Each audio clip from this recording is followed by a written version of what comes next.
Welcome to Success Blueprint for JEA and NEET. Join the class 12th chemistry. Study at your own pace and save your time and energy. Please like and subscribe for more educational videos. परिचय। बेटा अजय, क्या कर रहे हो? पिताजी, मैं पानी पीना चाहता हूं, इसलिए नल से पानी ले रहा हूं। अजय, पीने के लिए नल के पानी का उपयोग मत करो, इसमें कीटाणु हो सकते हैं। हमेशा आरओ द्वारा शुद्ध किया पानी ही पिया करो। ठीक है पिताजी। मैं आपसे कुछ पूछना चाहता हूं। आरओ प्यूरिफायर कैसे काम करता है? मैं तुम्हें बताता हूं। यह विपरीत परासरण के सिद्धांत पर काम करता है। नल का पानी वह विलयन होता है जिसमें लवण, धातुएं और कुछ अशुद्धियां होती हैं। आरओ प्यूरिफायर में अर्धपारगम्य झिल्ली होती है जो केवल पानी के अणुओं को गुजरने देती है, जबकि अन्य दूसरे अणु अर्धपारगम्य झिल्ली में से नहीं गुजर सकते। नल का पानी विलयन का और शुद्ध जल विलय का काम करता है। झिल्ली केवल विलय के अणुओं को गुजरने देती है। अच्छा पिताजी, मुझे मेरे सवाल का जवाब मिल गया। अब मैं इसके बारे में और अधिक जानना चाहता हूं। बेटा, इसके बारे में और अधिक जानने के लिए तुम्हें विलयनों के बारे में पढ़ना पड़ेगा। छात्रों, आज हम विलयनों के बारे में और अधिक जानेंगे। उद्देश्य।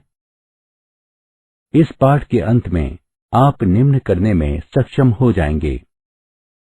वाष्प दाब को परिभाषित करना, राउल्ट का नियम समझाना, दो अस्थिर द्रवों के विलयन के लिए राउल्ट का नियम समझाना, आदर्श और अनादर्श विलयनों में विभेद करना, धनात्मक और ऋणात्मक विचलन को समझना, अणुसंख्य गुणधर्म समझना, विसरण और विपरीत विसरण को परिभाषित करना, असामान्य मोलर द्रव्यमानों को समझना और वॉन हॉफ फैक्टर की गणना करना। द्रव का वाष्प दाब। दिए गए ताप पर वाष्प द्वारा द्रव की सतह पर प्रयुक्त दाब, जो दिए गए ताप पर द्रव के साथ साम्यावस्था में हो, द्रव का वाष्प दाब कहलाता है। द्रव का वाष्प दाब द्रव की प्रकृति और तापमान पर निर्भर करता है। द्रव की प्रकृति। कम अंतर आणविक बल वाले द्रव अस्थिर होते हैं और उनका वाष्प दाब अधिक होता है। उदाहरण के लिए, डाई मेथिल ईथर का वाष्प दाब एथिल एल्कोहल से अधिक होता है। तापमान। ताप वृद्धि के साथ वाष्प दाब बढ़ता है। इसका कारण यह है कि ताप में वृद्धि के साथ द्रव के अधिक अणु वाष्प अवस्था में जा सकते हैं। ताप में अंतर के साथ वाष्प दाब में होने वाले परिवर्तन को क्लॉसियस समीकरण द्वारा बताया जाता है। यहाँ P1 और P2 क्रमशः तापमान T1 और T2 पर वाष्प दाब हैं और R सार्वत्रिक गैस नियतांक है। विलयन का वाष्प दाब। जब अवाष्पीय विलय की थोड़ी मात्रा को विलायक में मिलाकर विलयन बनाया जाता है, तब विलयन का वाष्प दाब केवल विलय के कारण होता है। इस स्थिति में विलयन का वाष्प दाब शुद्ध विलय से कम होता है। विलयन की स्थिति में द्रव सतह का कुछ भाग विलय के कणों से भरा होता है जो अवाष्पशील होते हैं। इसलिए द्रव का वाष्पीकरण कम सतह से होता है। इससे वाष्प दाब कम हो जाता है। राउल्ट का नियम। अवाष्पशील विलय वाले विलयन का वाष्प दाब विलायक के मोल अंश के समानुपाती होता है। वाष्पशील विलायक और अवाष्पशील विलय के विलयन की स्थिति में विलयन का वाष्प दाब इस प्रकार होगा। Pa बराबर K गुणा XA, जहां K समानुपाती नियतांक है। शुद्ध द्रव के लिए XA बराबर A। इस स्थिति में K शुद्ध विलायक के वाष्प दाब के बराबर हो जाता है, जिसको P0A से प्रदर्शित किया जाता है। इस तरह PA बराबर P0A गुणा XA, जो विलयन सभी सांद्रताओं पर राउल्ट के नियम का पालन करते हैं, उनका वाष्प दाब शून्य से लेकर शुद्ध विलायक के वाष्प दाब तक रेखीय रूप से परिवर्तित होगा। दो वाष्पशील द्रवों के विलयन के लिए राउल्ट का नियम। जब दो वाष्पशील द्रवों A और B को मिलाकर एक विलयन बनाया जाता है, तब वाष्प अवस्था विलयन के दोनों घटकों के वाष्प से मिलकर बनती है।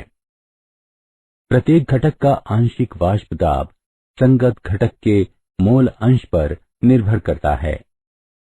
PA बराबर PA नॉट गुणा XA और PB बराबर PB नॉट गुणा XB। इस संबंध को राउल्ट का नियम कहते हैं। इसके अनुसार दो या अधिक परस्पर मिलने वाले वाष्पशील द्रवों के विलयन में दिए गए ताप पर विलयन के प्रत्येक घटक का आंशिक वाष्प दाब इसके मोल अंश के समानुपाती होता है। राउल्ट के नियम के अनुसार PA के एक प्लॉट से XA के विरुद्ध PA नॉट से गुजरती एक सीधी रेखा प्राप्त होनी चाहिए जब XA बराबर 1 हो। इसी प्रकार PB के एक प्लॉट से XB के विरुद्ध PB नॉट से गुजरती एक सीधी रेखा प्राप्त होनी चाहिए जब XB बराबर 1 हो। कुल वाष्प दाब P जो विलयन के ऊपर वाष्प द्वारा लगाया गया है, वह PA और PB का योग होगा। P बराबर PA जमा PB, XA बराबर 1 घटा XB लेने पर P बराबर PB नॉट घटा PA नॉट गुणा XB जमा PA नॉट। इसी प्रकार XB बराबर 1 घटा XA लेने पर P बराबर PA नॉट घटा PB नॉट गुणा XA जमा PB नॉट। क्योंकि PB नॉट तथा PA नॉट दिए गए ताप पर नियतांक है, इसलिए कुल दाब P XB अथवा XA का रेखीय फलन होगा। आदर्श विलयन। किसी विलयन को आदर्श विलयन कहा जाता है यदि वह निश्चित ताप पर और सांद्रता के बहुत अधिक सीमा तक राउल्ट के नियम का पालन करता है। एक आदर्श विलयन के लिए P बराबर PA जमा PB। इसको दूसरे रूप में भी लिख सकते हैं। P बराबर PA नॉट गुणा XA जमा PB नॉट गुणा XB। समान प्रकृति और आकृति के द्रवों के आदर्श विलयन बनाने की संभावना अधिक होती है। उदाहरण के लिए मेथनॉल और एथेनॉल का मिश्रण। आदर्श विलयन के निर्माण के कारण दो परस्पर मिलने वाले द्रवों A और B आदर्श होंगे यदि दो आवश्यक शर्तें पूरी हों। यदि A और B के अणुओं के मध्य लगने वाला आकर्षण बल A के अणुओं के मध्य लगने वाले आकर्षण बल और B के अणुओं के मध्य लगने वाले आकर्षण बल के बराबर होता है, A और B द्रवों का विलयन आदर्श होगा यदि A और B की समान संरचना और ध्रुवता होगी। आदर्श विलयन का उदाहरण। आइए आदर्श विलयन का उदाहरण देखें। बेंजीन और टोलुइन लगभग आदर्श विलयन बनाते हैं। 313 केल्विन पर शुद्ध बेंजीन और टोलुइन का वाष्प दाब क्रमशः पारे का 160 और 60 मिलीमीटर है। विलयन का व्यवहार आदर्श मानते हुए बेंजीन और टोलुइन के आंशिक दाब और उस विलयन के कुल वाष्प दाब की गणना कीजिए जो 4 मोल टोलुइन और 1 मोल बेंजीन से बना हो। आइए विलयन को देखें। हम जानते हैं कि बेंजीन का मोल अंश बराबर बेंजीन के मोल बटे बेंजीन के मोल जमा टोलुइन के मोल। अवकलित करने पर बेंजीन का मोल अंश बराबर 0.2 और टोलुइन का मोल अंश बराबर 0.8। इस प्रकार आंशिक दाब की गणना करने पर बेंजीन का आंशिक दाब बराबर पारे का 32 mm। इसी प्रकार टोलुइन का आंशिक दाब बराबर पारे का 48 mm। अतः विलयन का कुल वाष्प दाब बराबर पारे का 80 mm होगा। अनादर्श विलयन। जो विलयन सभी सांद्रताओं के लिए राउल्ट के नियम का पालन नहीं करता, अनादर्श विलयन कहलाता है। अनादर्श विलयन के लिए आवश्यक शर्तें।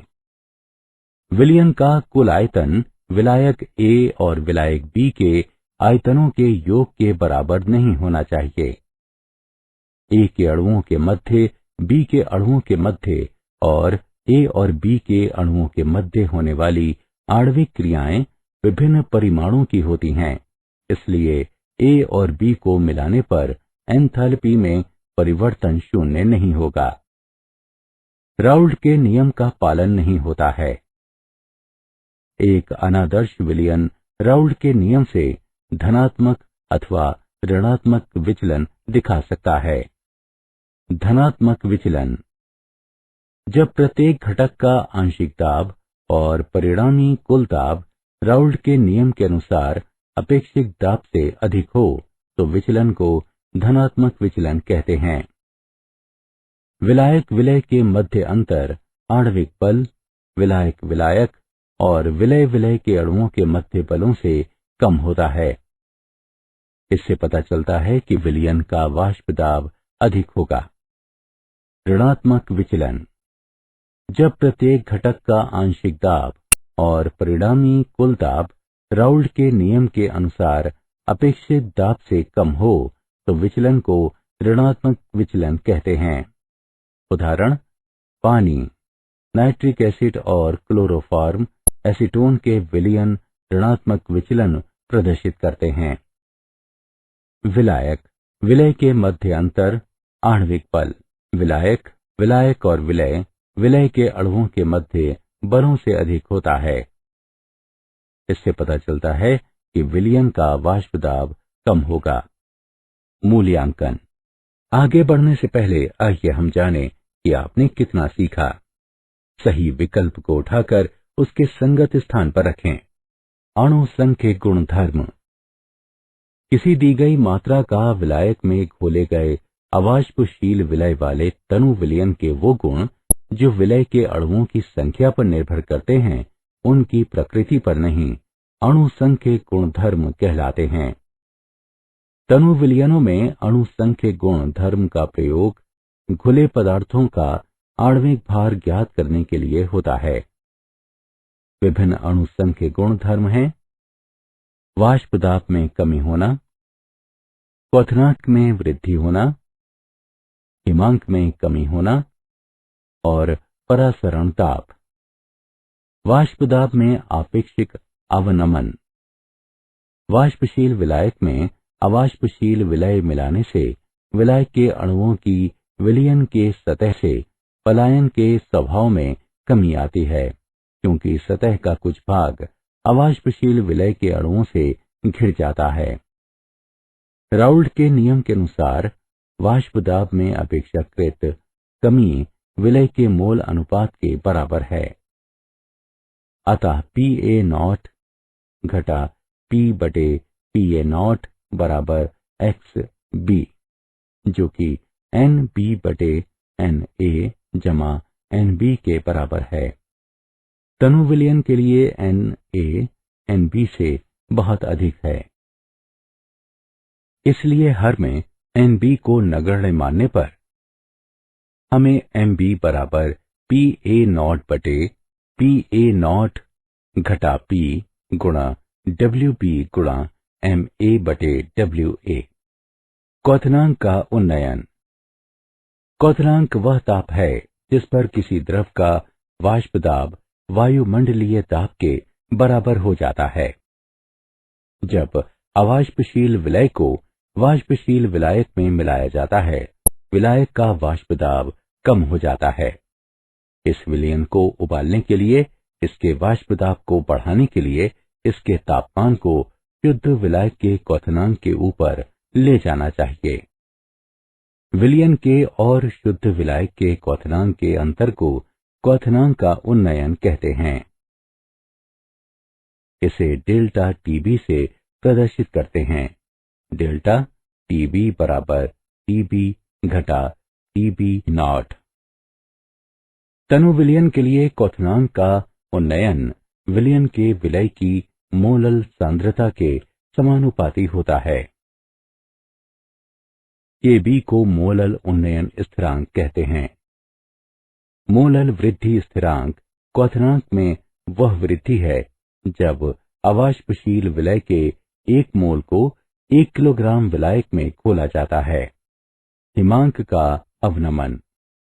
हिमांक वह तापमान है जिस पर किसी पदार्थ का वाष्प दाब अपनी द्रव अवस्था में ठोस अवस्था में इसके वाष्प दाब के बराबर होता है।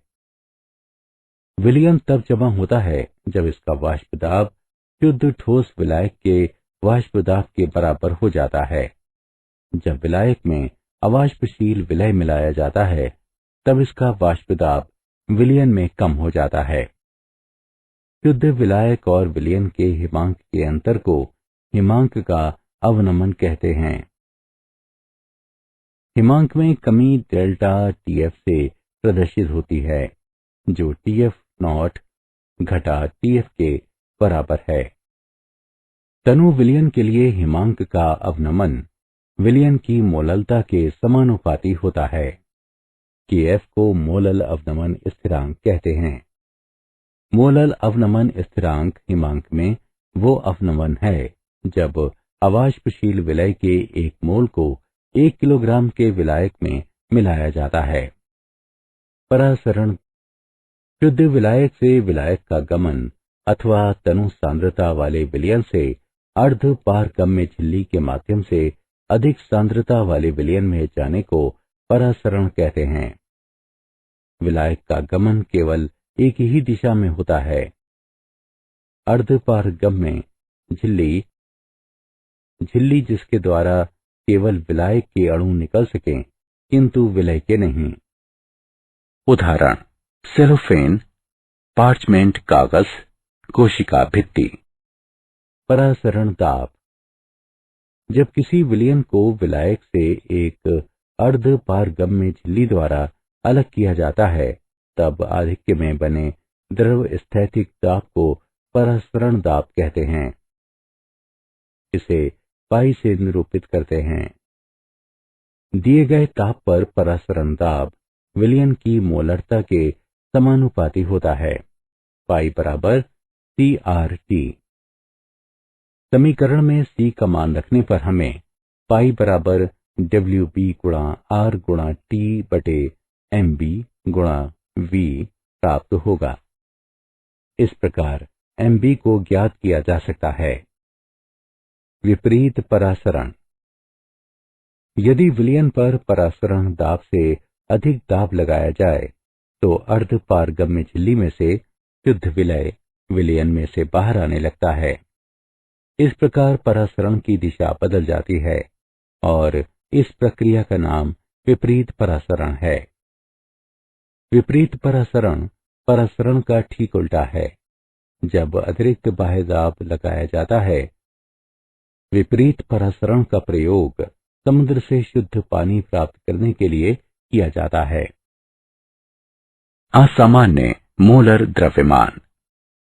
संयोजन।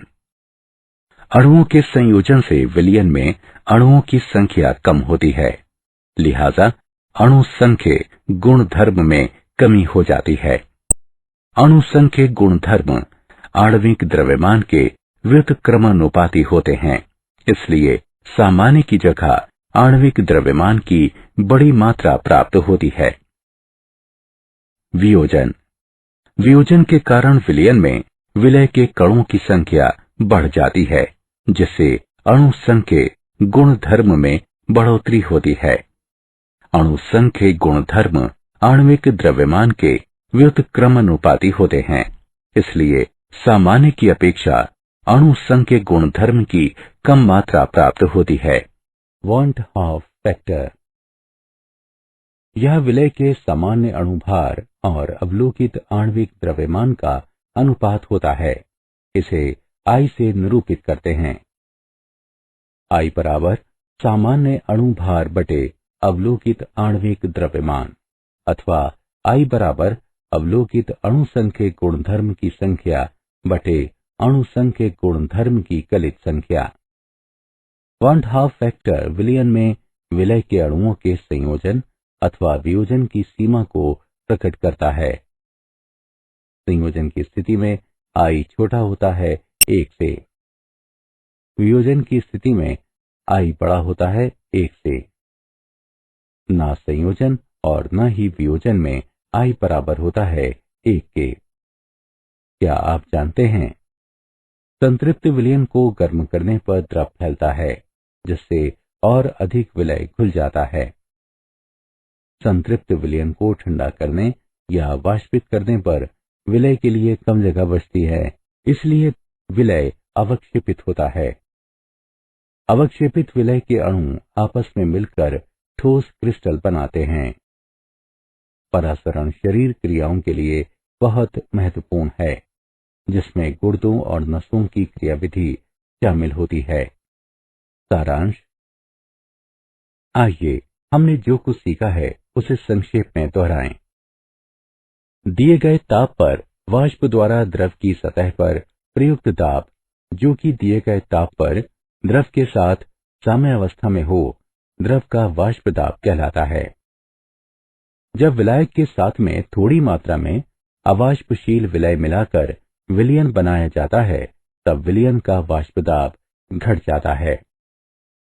अवाष्पशील विलय वाले विलयन में वाष्प दाब विलायक के मोल अनुपात के समानुपाती होता है। दो परस्पर मिलने वाले वाष्पशील द्रवों के विलयन में विलयन के प्रत्येक घटक का आंशिक वाष्प दाब इसके मोल अनुपात के समानुपाती होता है। समान प्रकृति और आकृति के द्रवों के आदर्श विलयन बनाने की संभावना अधिक होती है। क्वथनांक वह ताप है जिस पर किसी द्रव का वाष्प दाब वायुमंडलीय ताप के बराबर हो जाता है। जब किसी विलयन को विलायक से एक अर्ध पारगम्य झिल्ली द्वारा अलग किया जाता है, तब आधिक्य में बने द्रव स्थैतिक दाब को परासरण दाब कहते हैं। For chapter-wise notes, MCQ and mind maps, please visit www.success.org.in or download free mobile app Success Quiz. Please like and subscribe for more educational videos. Thank you.